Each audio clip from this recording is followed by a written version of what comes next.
मुस्तफ़ा की हदीस के नाम पर लब खोलें, जोर से बोलें सुभान अल्लाह। उजाला देती है बुझते हुए चिरागों को, उजाला देती है बुझते हुए चिरागों को, जहाँ जहाँ भी हदीस रसूल जाती है। अल्लामा शान आलम साहब क़िबला बड़ी सदी हुई नपी हुई निज़ामत करते हैं, वाकई निज़ामत का हक अदा कर दिया, बड़ी मोहब्बत फरमाते हैं। अब मैं एक बात आपसे अर्ज़ कर रहा हूँ, आज की ये मजलिस, आज की ये महफिल कि जिसमें हम आप सारे लोग शिरकत की सादतें और बरकतें हासिल कर रहे हैं, ये दस्तार बंदी के मौके से सजाई गई महफिल है। तो सबसे पहले अल्लाह रब्बुल इज़्ज़त की बारगाह में दुआ है, मैं दुआ करता हूँ मौला हर वालिदैन को मौला ये सादत नसीब करे कि उसका बेटा हाफिज़ कुरान बने। अरे जोर से कह दो आमीन। अच्छा समझ में तो आ रहा है आपके? अगर समझ में नहीं आ रहा हो तो इको कम करवा दीजिएगा, आपकी समझ में आनी चाहिए बात। तो ये दुआ किया करें, ये बहुत बड़ी दुआ है, ये बहुत बड़ी दुआ है कि जिसका बेटा उसके सामने हाफिज़ कुरान बन जाए, ये बहुत बड़ी सादत की बात है। ये इनके लिए भी सादत की बात है, ये आपके लिए भी सादत की बात है। सुनो ऐ लोगों, सादत की बात कैसे है? आपको मालूम है कि जब कोई गेस्ट आता है, जब कोई मेहमान आता है, तो हम उसकी मेहमान नवाजी के लिए, उसके इस्तकबाल के लिए हम क्या करते हैं? हम रेड कारपेट बिछाते हैं, ये लाल दरी बिछा दी जाती है ताकि आने वाले का इस्तकबाल हो जाए, ताकि आने वाले का वेलकम हो जाए। हम मालाओं के साथ उसका इस्तकबाल करते हैं, हम फूल के गजरों के साथ उसका इस्तकबाल करते हैं, हम रेड कारपेट बिछाते हैं, उसके बाद उसका इस्तकबाल किया जाता है। ये मेहमान नवाजी का तरीका है, यानी कोई मेहमान आएगा रेड कारपेट बिछाई जाएगी ताकि उसका इस्तकबाल किया जा सके।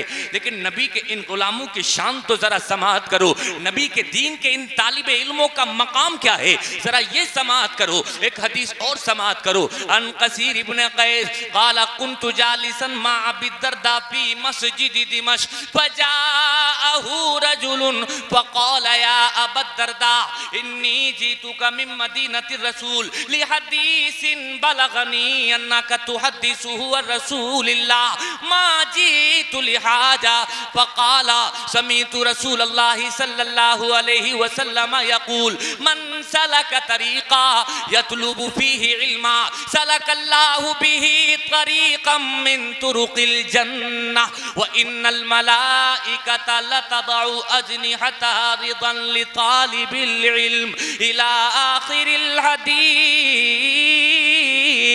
नबी के दीन के सीखने वालों का जरा मकाम समाअत करें। हदीस में आया है, हजरत कसीर इब्न कैस रिवायत करते हैं, कहते हैं कि मैं मस्जिद दमिश्क में बैठा हुआ था, फजाअहु रजुलन, तो अचानक एक आदमी आया और आने के बाद कहा फक़ाल या अबा दर्दा इन्नी जीतुका मिन मदीनति रसूल, मैं तुम्हारे पास कहीं और से नहीं बल्कि आका के शहर मदीने से आया हूँ। लेकिन मदीने से आने का मकसद क्या है वो आगे खुद बयान करते हैं। कोई दुनियावी कामकाज नहीं है, तिजारत का मकसद नहीं है, माल और दौलत हासिल करना मकसद नहीं है, बल्कि मदीने से इसलिए आया हूँ ताकि तुम मुस्तफ़ा की मुझे वो हदीस सुना दो जिस हदीस के बारे में मुझे पता चला है कि तुम बयान करते हो।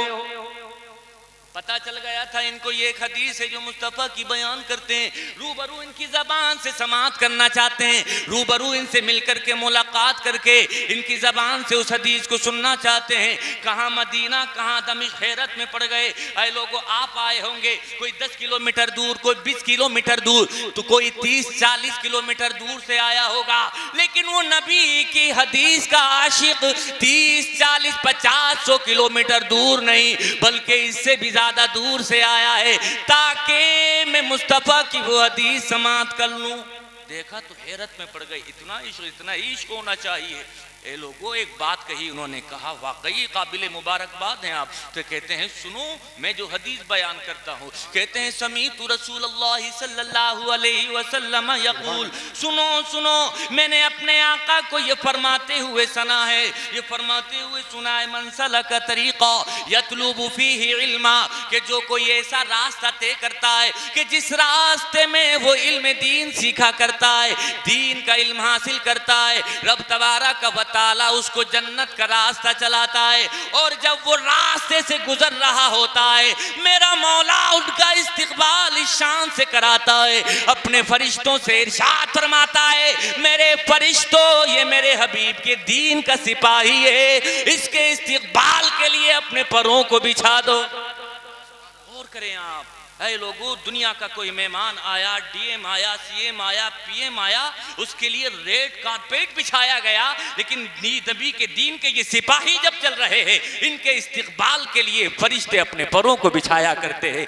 ये शान है इनकी। ऐ लोगों, एक जुमला और जिम्मेदार उलमा की मौजूदगी में अर्ज करना चाहता हूँ। कोई ये बात कह नहीं सकता है दावे और श्योरिटी के साथ, दावे और गारंटी के साथ कोई ये बात नहीं कह सकता कि जब मैं दुनिया से जाऊंगा अपना ईमान सलामत लेकर के जाऊंगा, जब दुनिया से जाऊंगा तो अपना ईमान सुरक्षित लेकर के जाऊंगा। कोई एक गारंटी के साथ नहीं कह सकता, चाहे वो दुनिया का बहुत बड़ा व्यापारी क्यों ना हो, चाहे दुनिया का बहुत बड़ा तिजारती क्यों ना हो, चाहे दुनिया का कोई बहुत बड़ा बिजनेसमैन क्यों ना हो, वो डीएम सीएम पीएम क्यों ना हो, वो कोई भी ना हो, वो गारंटी के साथ ये बात नहीं कह सकता कि मैं दुनिया से जाऊंगा तो दुनिया से जब जा रहा हूंगा ईमान की दौलत साथ लेकर के जा रहा हूंगा। लेकिन उलमा बयान करते हैं, आलिम रब्बानी को ये एजाज हासिल है, वो फख्र के साथ ये जुमला कह सकता है कि जब दुनिया से जाऊंगा तो ईमान सलामत लेकर के जाऊंगा। आप कहेंगे दलील क्या है, आप कहेंगे प्रूफ क्या है, तो हदीस मेरे आका की पेश कर रहा हूं, ये दलील के तौर पर नोट कर ले। मेरे आका इरशाद फरमाते हैं, मन युरिदिल्लाहु बिही खैरा युफक्किहु फिद्दीन, रब तबारक व तआला जिसके साथ भलाई का इरादा करता है उसको दीन की समझ अता फरमा देता है। अब ये लोगों खास नहीं है, आम है, भलाई दुनिया में भी अता फरमाएगा, भलाई आखिरत में भी अता फरमाएगा। यानी इल्म दीन हासिल करने वाला दीन की फुकाहत रखने वाला, दीन की मालूमात रखने वाला, वो दुनिया में भी खैर का हकदार होता है। और जब दुनिया से जाएगा, इंतकाल हो जाएगा, तो क़यामत के दिन रब तबारक व तआला उसको इज्जतों की दस्तार अता फरमाएगा। कैसे? एक हदीस और समाप्त करें। वान अब्दुल्लाह इब्न अम्र रदियल्लाहु तआला क़ाल युक़ालु लिसाहिबिल कुरान इक़रा वरतक़ी वरत्तिल कमा कुन्त तुरत्तिलु फ़िद दुनिया फ़इन्ना मंज़िलका इंदा आखिरी आयतिन तक़रऊहा। कहो सुभान अल्लाह। नबी की हदीस सुना रहा हूं मैं आपको, कि आपको अच्छा नहीं लग रहा? सुनिए, मकाम सुनिए। ये इज्जतें, ये रिफ़ातें, ये बुलंदियां ये किसने दी हैं? ये अल्लाह और उसके रसूल का करम है। लोग आज तनकीद का निशाना बनाते हैं आलिमों को, और फिर हमारे आलिम लोग भी उनके इन नश्तर चुभे हुए अल्फाज, उससे वो घायल हो जाते हैं, मक़बून हो जाते हैं। मैं कहता हूं मक़बून होने की ज़रूरत नहीं है। मेरे आका ने आपके लिए दुआ दी है। उनको मालूम है कि दीन की राहों में बड़ी मुश्किलात का सामना करना है।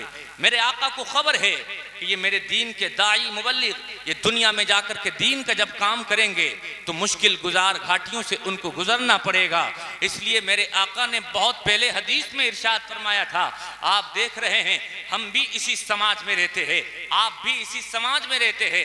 1 लाख कमाने वाला भी है, 2 लाख कमाने वाला भी है, और ऐसे भी हैं कि 10-10 लाख 20-20 लाख रोजाना कमाते हैं। कुछ तो ऐसे हैं कि कितनी कमाई है ये पता ही नहीं है, ये आइडिया और अनुमान ही नहीं है।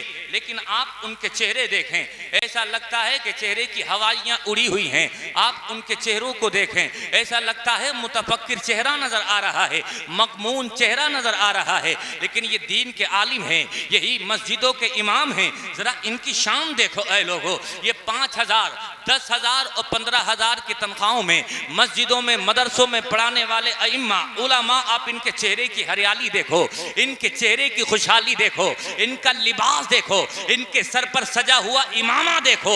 जब इनको देखा जाता है ऐसा महसूस होता है गोया एक बादशाह है जो सज करके मिंबरे रसूल पर बैठ गया है। ये इज्जतें किसने दी है?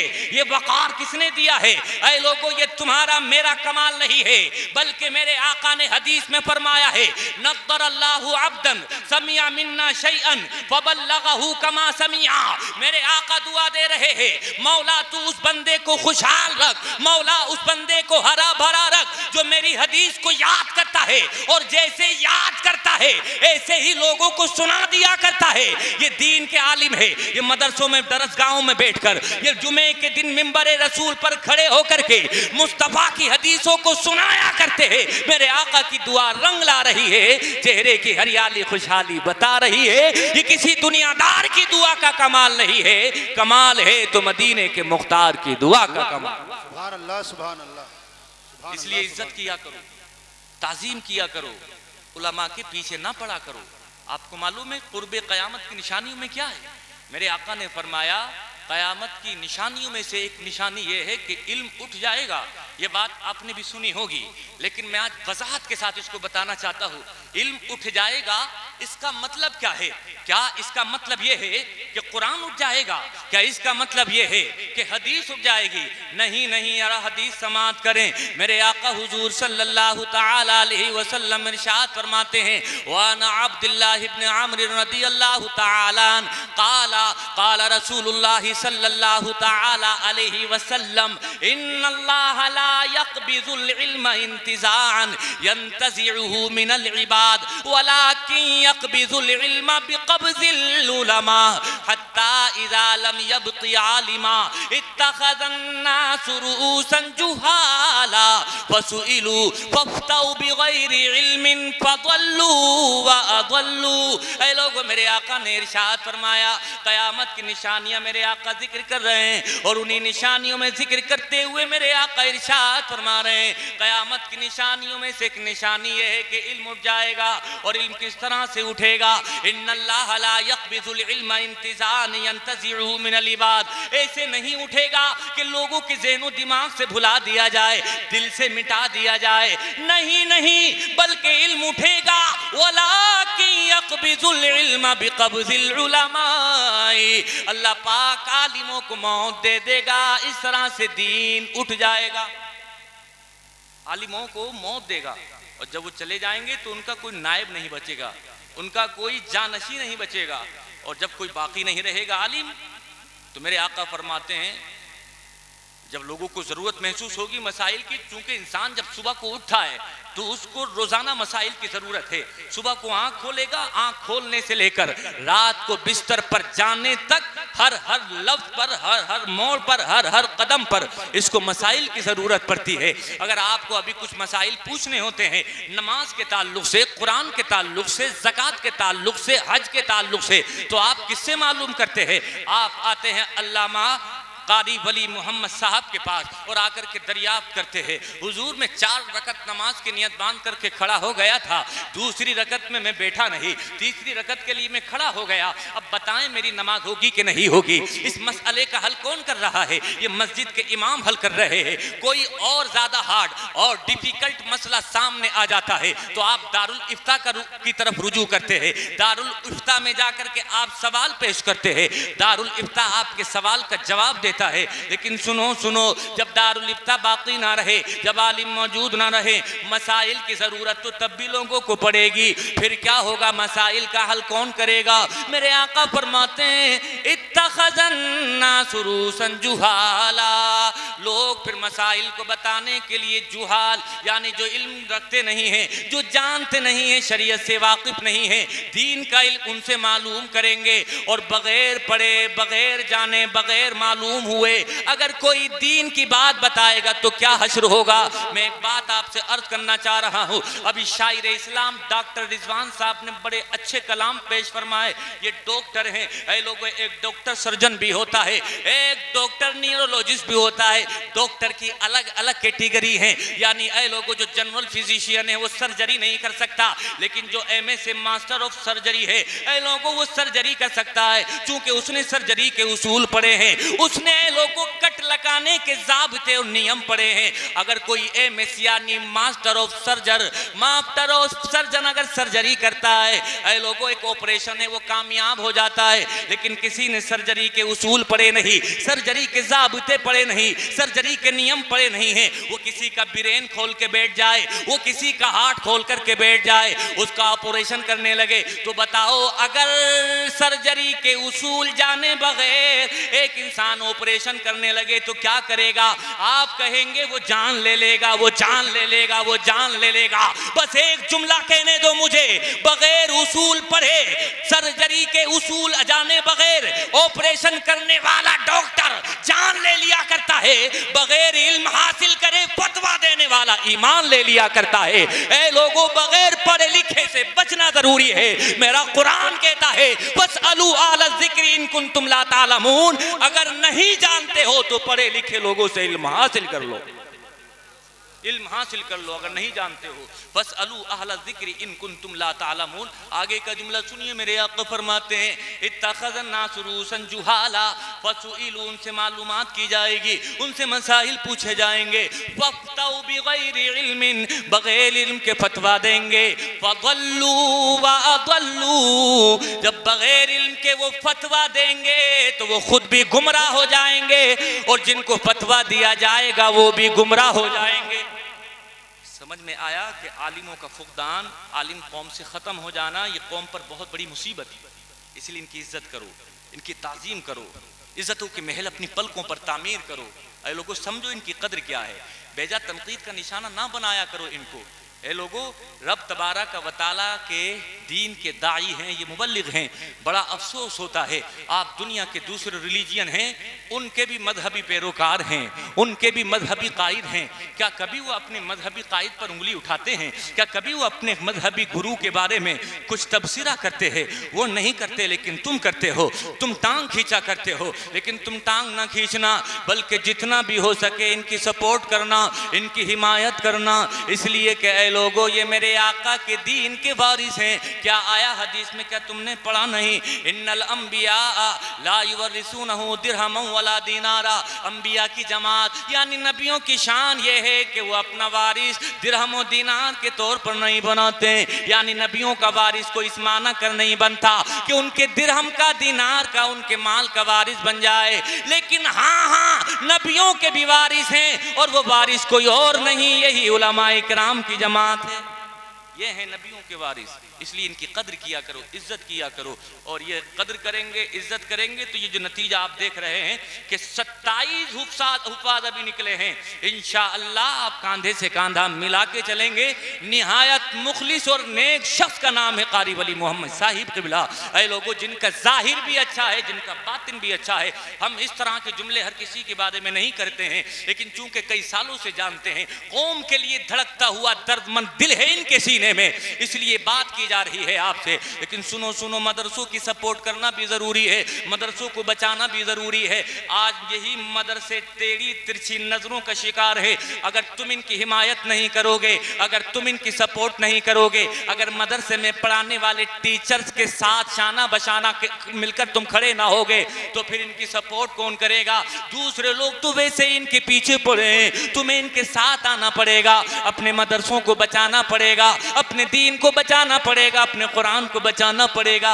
ये तुम्हारी जिम्मेदारी है। और उन लोगों को दंडाशी का जवाब देना पड़ेगा जो ये कहते हैं कि मदरसों में आतंकवाद पढ़ाया जाता है, मदरसों में आतंकवाद की ट्रेनिंग दी जाती है, मदरसों में आतंकवाद की शिक्षा दी जाती है। जो ऐसा जुमला कहते हैं, जो इस तरह की बकवास करते हैं, कान खोल करके एक जुमला सुन लें। मैं उनसे कहता हूं, यहां अमृत निकलता है, कभी भी सम नहीं निकला। सम कहते हैं जहर को, यहां अमृत निकलता है, कभी भी सम नहीं निकला। खुदा का शुक्र है, रुसवाई का परचम नहीं निकला। यजीद वक्त के जासूसी कुत्ते हो गए नाकाम। यहां अपने मदरसे में कभी भी बम नहीं निकला, यहां अपने मदरसे में कभी भी बम नहीं निकलता। ऐ लोगों, यहाँ पे कुरान पढ़ाया जाता है, यहाँ पर इंसानियत, यहाँ पर ह्यूमैनिटी का दर्स दिया जाता है। ये बताया जाता है कि इंसानियत क्या है, ये बताया जाता है कि ऐ लोगों मानवता है क्या सही माना में। एक बात और समाप्त कर लें, आपने देखा होगा यही मदरसे के तालिबे इल्म दूसरी यूनिवर्सिटी में तालिबे इल्म जो इल्म हासिल करते हैं, वो आपने बहुत सारी मिसालें देखी होंगी। वो उग्र हो जाते हैं, वो मुश्तइल हो जाते हैं, वो एहतिजाज करने के लिए सड़कों पर निकल आते हैं, वो रोड ब्लॉक कर देते हैं, वो ट्रेनों को जाम कर देते हैं, वो ट्रेनों के शीशे तोड़ दिया करते हैं, लोगों को आवाजाही में परेशानी हो जाती है। ऐ लोगों का क्या आपने ये देखा नहीं? एक नहीं अनेकों मिसालें बताई जा सकती हैं, समझाई जा सकती हैं, बताई जा सकती है। लेकिन मैं दावे और गारंटी के साथ कहता हूँ, ये दीन के तालिबे इल्म कभी भी रोड पर नहीं निकले कि हमारी तनख्वाह बढ़ाओ, कभी भी इन्होंने ट्रेन के शीशे नहीं तोड़े, कभी भी इन्होंने बस में आंख नहीं लगाई, क्योंकि ये जानते हैं इनको मदरसे में ये पढ़ाया जाता है कि इंसानियत क्या चीज़ है, ह्यूमैनिटी क्या चीज़ है। ऐ लोगों, ये बताते हैं, ये पूरी दुनिया को पैगाम देना चाहते हैं कि हम नबी के दीन के सिपाही हैं, और जहाँ पर दीन पढ़ाया जाता है वहाँ पर खुराफात नहीं होती, वहाँ तो अमन और भाईचारे का पैगाम दिया जाता है। इसलिए मदरसों को टारगेट करने वालों को जवाब दें। बस मैं ख़त्म की तरफ आ रहा हूँ, चूँकि अल्लामा मुफ्ती हनीफ साहिब क़िबला जो कानपुर की सरजमीन से चल करके तशरीफ़ लाए हैं, उनका बेहतरीन नायाब खिताब आपको समाअत करना है। बस मैं आ रहा हूँ जल्दी से ख़त्म करने की तरफ। अब मैं आपसे क्या कहना चाह रहा हूँ? मैं कहना चाह रहा हूँ, आप अपने बच्चों को इल्म हासिल करने के लिए प्रेरित करें, इल्म हासिल करने के लिए उनको तैयार करें, जहन बनाएं उनका। अब आपके जहन में आएगा कि इल्म से मुराद मेरी क्या कुरान का इल्म है? नहीं, हरगिज़ ऐसा नहीं है, बल्कि इल्म से मेरी मुराद है हर तरह का इल्म, चाहे वो हिंदी का इल्म हो, चाहे वो इंग्लिश का इल्म हो, चाहे वो मैथ का इल्म हो, चाहे वो साइंस का इल्म हो, चाहे वो इल्म नहव हो, चाहे वो इल्म सर्फ हो, इल्म बलागत हो, इल्म मंतिक हो, इल्म फलसफा हो, इल्म तफसीर हो, इल्म कुरान हो, इल्म कलाम हो, इल्म बलागत हो, यानी कोई सा भी इल्म है, हर इल्म अपने बच्चों को पहुँचाओ, सिखाओ, बताओ, ये ज़रूरी है। आपको मालूम है कि आज पूरी दुनिया में इल्म का उजाला फैला हुआ है, रेवोल्यूशन है, यानी तालीमी इनकलाब है। लोग आज एजुकेशन एजुकेशन और एजुकेशन की बात करते हैं। लोग एक नारा देते हैं, आपको मालूम है इस्लाम ने जितनी ज़्यादा अहमियत, इस्लाम ने जितना ज़्यादा जोर तालीम पर दिया है, इतना जोर किसी मजहब ने दिया ही नहीं है। ये बात मैं गारंटी के साथ कहता हूँ। आप कहेंगे कैसे? मैं बताता हूँ आपको कि देखो इस्लाम ने कितना जोर दिया है तालीम पर। आप पढ़ते नहीं है ना, इसलिए आप सवालों के जवाब नहीं जानते, लेकिन जब आप पढ़ने लगेंगे तो रियलिटी और सच्चाई से वाकिफ हो जाएंगे। मैं ये बात इसलिए कह रहा हूँ, आज एक नीति लाई गई है, एक मिशन लाया गया है, कहा जाता है कि ब्रॉड शिक्षा यानी बालिगों की तालीम का इंतजाम, यानी बालिगों को पढ़ना चाहिए। ये स्कीम किसकी है? ये भारत सरकार की स्कीम है, यानी बालिगों को भी तालीम हासिल करना चाहिए, उनको भी इल्म के जेवर से आरास्ता व पैरास्ता होना चाहिए। ये किसकी स्कीम है? भारत सरकार की स्कीम है। यानी यहाँ बच्चे तो पढ़ते ही है, यहाँ जवान तो पढ़ते ही है, लेकिन कहा गया कि जवानों के साथ साथ बूढ़ों को भी पढ़ाया जाता नहीं है। जब ए लोगों हर साल बजट सत्र होता है, हर साल के बजट सत्र में जहाँ बच्चों की तालीम के लिए, जवानों की तालीम के लिए रुपया पैसा मुख्तस किया जाता है, वहीं बालिगों के लिए भी बहुत सारा पैसा खास करके रखा जाता है ताकि बालिगों को भी पढ़ाया जा सके। यानी ये तालीमी इनकलाब है, ये तालीमी आंधी है। अब सुनो इस्लाम भी क्या इस बारे में कुछ कहता है? क्या इस्लाम ने भी बच्चों की, जवानों की, बूढ़ों की तालीम पर जोर दिया है? मैं कहता हूँ हाँ, जरा पढ़ इस्लाम को। मेरा इस्लाम कहता है उतलुबुल इल्मा मिनल महदी इलल लहद, यानी seek the knowledge from the cradle into the grave. यानी मेरा इस्लाम कह रहा है नॉलेज हासिल करो, इल्म हासिल करो, एजुकेशन हासिल करो। कब से हासिल करें? फरमाया seek the knowledge from the cradle, पालने में हो। अभी बच्चा जो पालने में होता है उसके लिए भी ये खिताब है, उसको भी ये तंबीह की जा रही है, उसके भी वालिदैन को जोर दे करके कहा जा रहा है उतलुबुल इल्मा मिनल महदी इलल लहद, महद से लेकर के कब्र में पैर जाने तक इल्म हासिल करते रहो। यानी शिक्षा पर इतना ध्यान अगर किसी ने दिया है तो वो कोई और मजहब नहीं है, वो मजहब इस्लाम। क्या फरमाया? उतलुबुल इल्मा मिनल महदी इलल लहद, पालने से लेकर, देखा ना बच्चे का पालना जिसमें खेलता है, फरमाया जब से लेकर जब तक पैर कब्र में लटक रहे हो, यानी बूढ़ा हो जाए इंसान तब भी इल्म हासिल करे। और इसकी बेहतरीन मिसाल हमारे आका के अहद में मिलती है। जब हमारे आका ज़ाहिरी तौर पर ज़मीन के ऊपर आराम कर रहे थे तो वहाँ पर कोई बाउंडेशन एज की नहीं थी, उम्र की कोई बाउंडेशन नहीं थी कि 20 साल का है यही तालीम हासिल करेगा। बल्कि हम जब देखते हैं असहाबे सुफ़्फ़ा को, जब हम पढ़ते हैं असहाबे सुफ़्फ़ा की तारीख को, तो हम असहाबे सुफ़्फ़ा में देखते हैं कि वहाँ 30 साल के भी है, वहाँ 40 साल के भी है, वहाँ 50 और 60 साल और 70 साल के भी है, और वो अपने अमल से दुनिया वालों को ये पैगाम देना चाह रहे हैं इल्म हासिल करने की कोई उम्र नहीं होती है, इल्म हासिल करने की कोई एज नहीं होती है।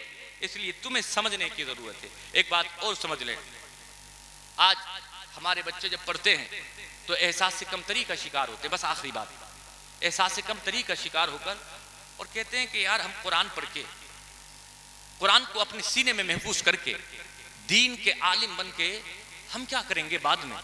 हमारा फ्यूचर कैसा होगा? हमारा फ्यूचर ब्राइट होगा कि डार्क होगा, ताबनाक होगा या रोशन होगा, कैसा होगा? और फिक्र में मुब्तला रहते हैं। लेकिन ऐ लोगों सुनो, आज तुम्हें घबराने की जरूरत नहीं है, परेशान होने की जरूरत नहीं है। जब इल्म हासिल करा करो तो निहायत इन्हिमाक तवज्जो के साथ हासिल किया करो। दुनिया के दूसरे लोग भी जब अपने बच्चों को पढ़ाते हैं तो ये सिखा देते हैं कि बेटे जो तुम हासिल कर रहे हो, जो तुम पढ़ रहे हो, ये कोई मामूली चीज़ नहीं है। आप किताबें देखें इंग्लिश मीडियम सिलेबस की उठाकर, उसमें फर्स्ट पेज पर बॉटम पर कभी टॉप पर लिखा होता है क्या? Knowledge is power, knowledge is light. यानी इल्म प्रकाश है, इल्म रोशनी का नाम है, इल्म उजाले का नाम है, इल्म ताकत का नाम है।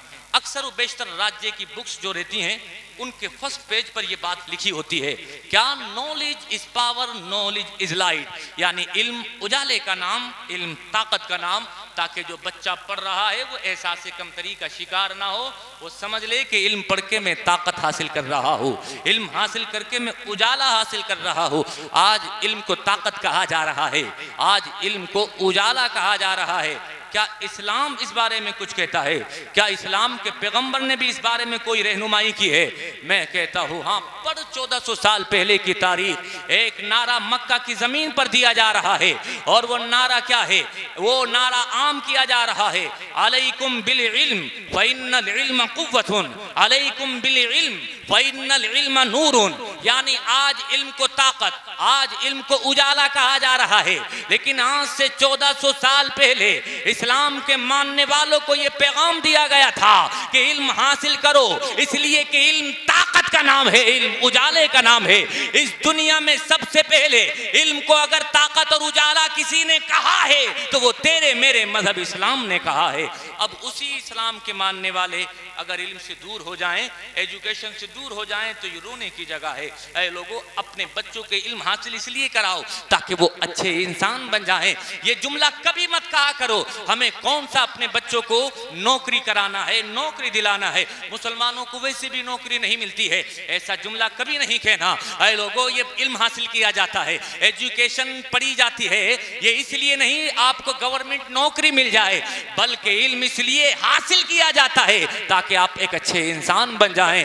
और अगर आप में सलाहियत है, आप में अगर काबिलियत है, अगर आप सक्सेस हो जाते हैं एजुकेशन के फील्ड में, तो कोई जरूरी नहीं है सरकारी डिपार्टमेंट में जाके ही आला तनख्वाह पाएं। मैंने देखा है जो अपने फील्ड में माहिर हो जाते हैं वो 2-2 लाख, 4-4 लाख, 5-5 लाख की नौकरी प्राइवेट सेक्टर में हासिल कर लेते हैं।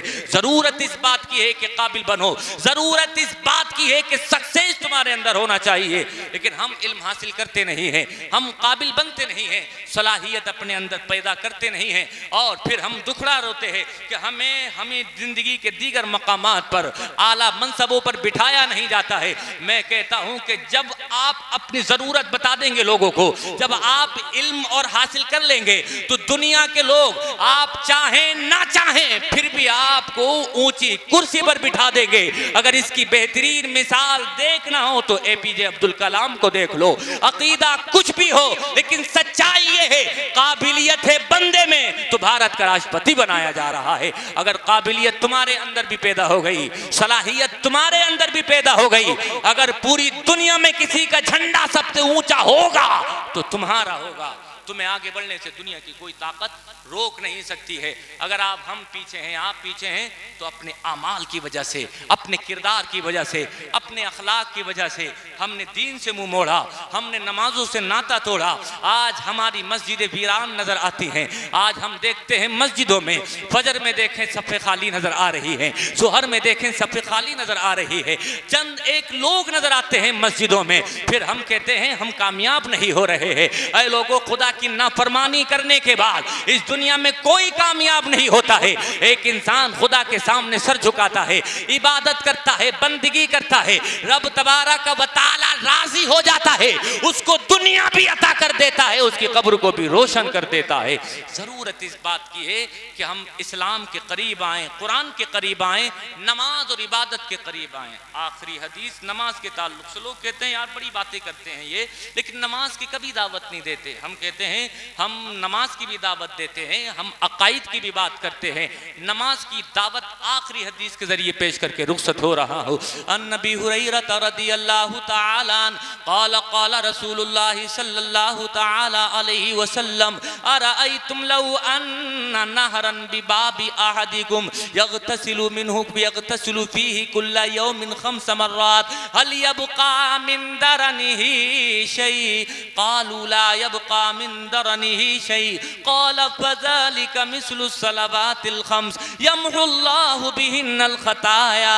मेरे आका इरशाद फरमाते हैं, हजरत अबू हुरैरा हदीस के रावी हैं, मेरे आका की जबान खुली, वही जबान जिस जबान के ताल्लुक से बरेली के आला हजरत इरशाद फरमाते हैं, वो जबान जिसको सब कुन की कुंजी कहें, उसकी नाफिज हुकूमत पे लाखों सलाम। वही जबान मेरे आका की खुली, मेरे आका ने इरशाद फरमाया और आई तुम लो अन्ना नाहरन बिबाबी अहदिकुम, मेरे गुलामों एक सवाल का जवाब दो, और वो सवाल ये है क्या तुम में से किसी शख्स के घर के सामने नहर हो और उस नहर के अंदर वो रोजाना 5 मरतबा गुस्ल करता हो, हल यबका मिन दरनिही शै, तो 5 मरतबा गुस्ल करने वाले के जिस्म पर कुछ मेल कुचेल बाकी रहेगा या नहीं रहेगा?